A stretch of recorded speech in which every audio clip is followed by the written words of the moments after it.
কৈছিলি কথা কি ডাঙৰ দা সেই যে 3 মাহৰ আগতে টাউনলৈ পৰীক্ষা দিবলৈ গৈছিলোঁ তই যে মোক ৰাতিপুৱা ৰিক্সা লৈ গৈছিলি তোৰ মনত পৰে না কিয় নাথাকে মনন মোৰ সৰু মাই পৰীক্ষা দিয়া দিনটো ইমান সোনকালে মই পাহৰি যাম নে আৰু সেইটো পৰীক্ষাত মই পাছ কৰিছোঁ ডাঙৰ দা আৰু এছ নম্বৰ 700 তিৰাশী সঁচা ডাঙৰ দা আৰে মিলন তই মোৰ সৰু শিক্ষকৰ পৰিচয় কৰিলি আজিৰ পৰা দিনত কিয়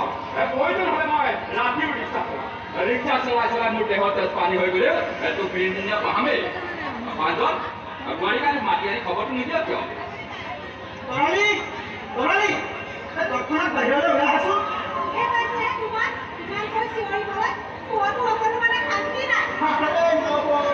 আজি মোৰ আনন্দৰ দিন চিঞৰি চিঞৰি ফূৰ্তি কৰাই দিন তাৰ বেয়া চোৱা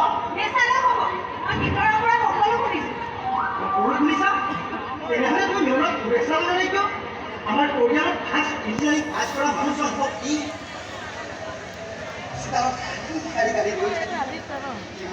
লাগিব মিলন ঘৰে ভাগত চলিবি পুৰস্কাৰ কথা কিন্তু মুঠে ক'বলৈ জানিবি আৰু প্ৰথম কথা হৈছে মানৱ সেৱাহে বুজিছ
তই ভাবিছ নেকি নব কিতাপৰ মোৰ এই ভৰিখনৰ শক্তি কমাই দিব বুলি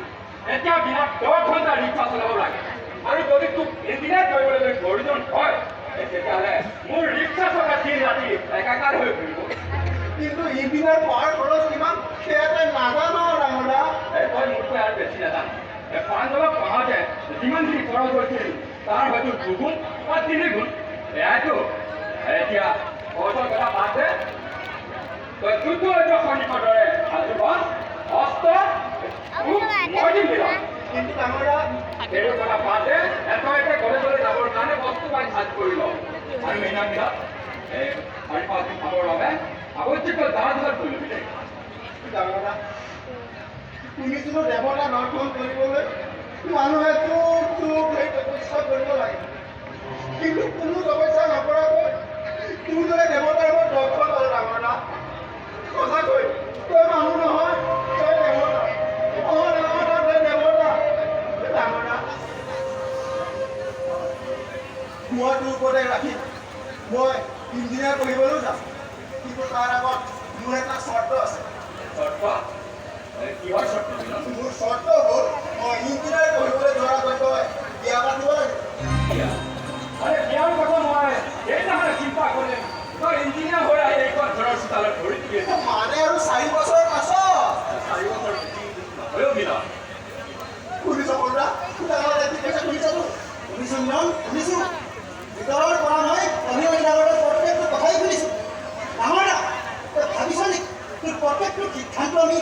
দৰকাৰ নোহোৱা মানুহৰ বাবে সমৰ্থন কৰি যাম। আমাক মানুহ কৰা নামত তোৰ গোটেই জীৱনটো ধ্বংস হৈ যাব আমি মনে মনে চাই থাকিম। নহ'ব ডাঙৰ নহ'ব। 4 বছৰৰ কথা পাহৰি না। 4 মাহৰ ভিতৰত তোৰ বিয়া হ'ব লাগিব। ঐ অহা 4 মাহ বুলি কিয় কৈছা বন্ধা? 4 সপ্তাহৰ ভিতৰত ডাঙৰ এটা বিয়া হ'ব লাগিব। একদম অহা 4 সপ্তাহৰ ভিতৰত ডাঙৰ এটা বিয়া হ'বই লাগিব। মই নিজৰ কথা ৰাখিম, মই বিয়া পাতিম, কিন্তু তাৰ এটা কামত লয় ইয়াৰ কাৰণে মই যিকোনো চবৰে মিলাব ৰাখি দাদা।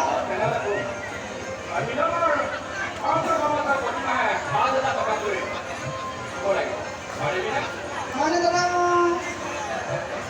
জানো তই নোৱাৰ, কাৰণ মই আমাৰ ৰাতি থকা তই এটা প্ৰাণ সি পুতলা ভিতৰত নহয়। এই 10 বাজিব হ'ল, স্কুললৈ যা।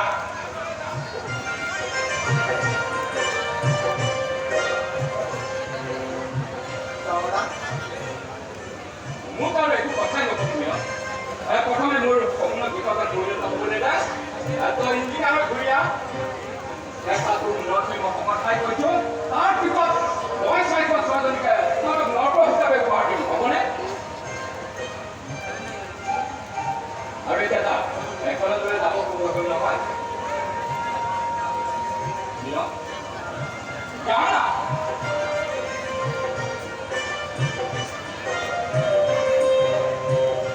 ইহঁতৰ পৰা নোৱাৰিছো আৰু কথাই কথাই কেৱল বিয়া বিয়া বিয়া বিয়া জানিবা। সেই গছত লাগি থকা পতা আমটোহে যেতিয়াই মন যায় তেতিয়াই পাৰে এখন।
চিকা ঘৰ খা ওলালে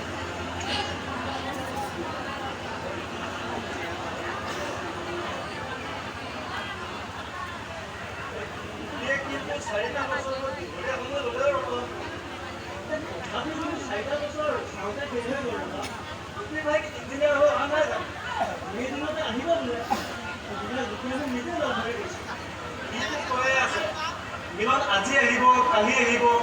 কিন্তু আজিলৈকে মিলনত চাহ ঢুকাই দেখা পোৱা নাই ক'ব নোৱাৰো কি কৰিবলৈ ওলাইছে ইমান দেখোন নকৰিছো বাবা আচলতে দুখীয়া মিলন উভতি অহা সঠিক তাৰিখটো নাজানে এই নহয়ও দুখীয়া আচলতে মিলন উভতি অহাৰ সঠিক তাৰিখটো জানে কিন্তু আমাকহে জনোৱা নাই মই ইয়াত ভুল ভাবিছো বাবা দুখীয়া তেনে কাম কৰিব বুলি ভাবিবই নোৱাৰি অনুৰতন এই মোৰ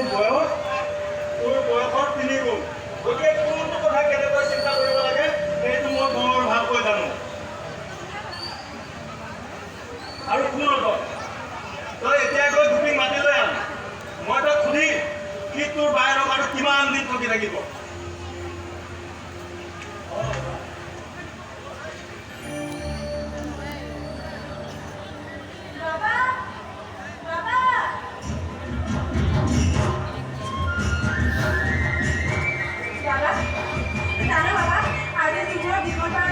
আমি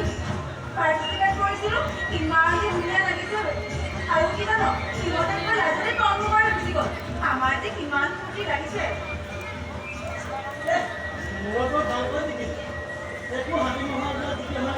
হয় ৰতন তই মোক কিয় তেনেকৈ কৈছ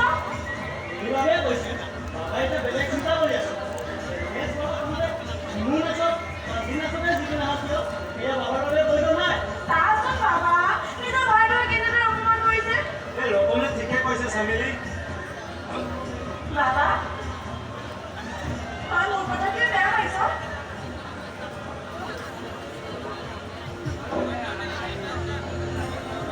ঐ লক্ষ্মী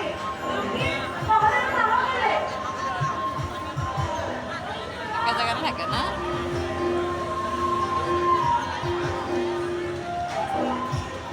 আমি আজি তোমাৰ পৰা ভালকৈ দেখিম ন অ দাদা আজি তোমাৰ ৰাতি মই ভালকৈ দেখিম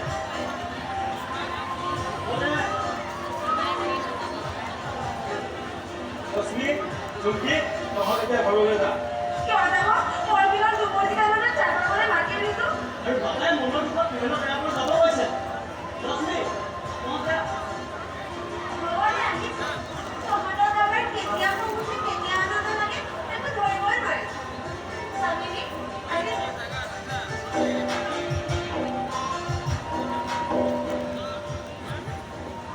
মই বুজা নাই বাবা আজি হঠাৎ তহঁতৰ ভিতৰত কি হৈছে আমিলা লক্ষ্মী ঘৰলৈ আহিলে তই সিহঁতক চাহ খাবলৈ মাতি আনো আৰু সিহঁতে আজি আমাৰ ঘৰলৈ আহোঁতে তই খেলি পঠিয়ালি হৈছে কি বাবা চামেলি মাজনীও সৰুতে মাৰ মৰি যোৱাৰ পাছত বৰ দুখ কষ্ট কৰি তোক আৰু ৰতনক ডাঙৰ দীঘল কৰিছিল আৰু জীৱনৰ এই অৱস্থাত তহঁতে যদি কিবা দুখ কষ্ট পাওঁ তেতিয়াহ'লে মই আত্মহত্যা কৰিব লাগিব মাজনী বাবা তই মোৰ কি ক'বলৈ ধৰিছ ওলা পুলিচে নকওঁ কিয় তই মোৰ কথা কিবা বেয়া পাইছ বাবাই কি বিয়া কথা চিন্তা কৰিছে ভাইটি পুৰণা কথাটোকে উলিয়াই আকৌ কিয় মন বেয়া কৰিছ বাবা পুৰণা হ'লেও কথাবোৰ বৰ চিন্তনীয় বৰ গভীৰ চা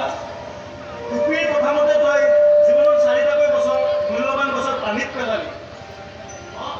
বাবাৰ বছৰে মোৰ বছৰ টুপিয়ে কিয় আজিলৈকে আমাৰ ঘৰত আহা নাই তোৰ বিয়া কথা দিব নাই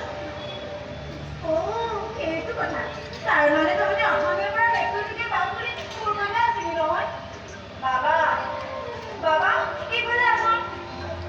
এইফালে আহ এইটো কি এইটো দেখোন আঙুঠি এইটো ক'ত পালি ক'ত পালে বাকী ইমান ধুনীয়া আঙুঠিটো পানী নহয় লাষ্টত ৰাস্তা কাষতে নেঘাইছে কওঁনে গোটেই দিলাইছে লাষ্টত আহিলে দেখা হ'ব কাষত বাবা গোটেই দিলাইছে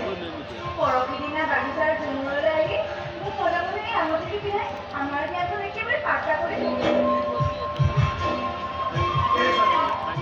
মোৰ এতিয়াহে শান্তিও ইমান সময় যে মই এইবোৰ কথাকেই চিন্তা কৰি আছিলোঁ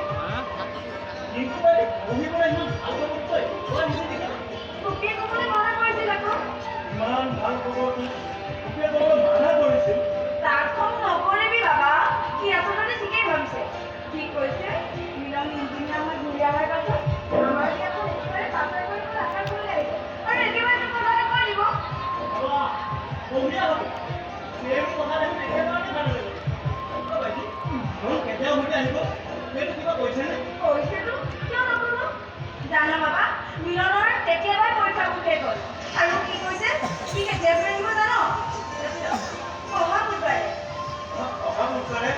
খুব ভাল হ'ব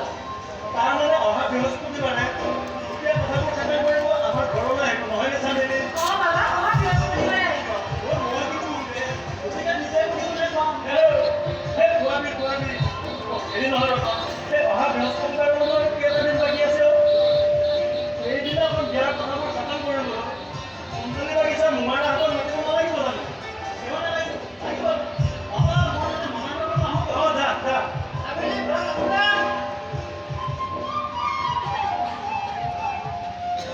বাপৰে তাহাঁতি ধৰে আকৌ জানো কি আকৌ আহিল সেই অসভ্যটো চামেলি গছ গৰুলৈ যা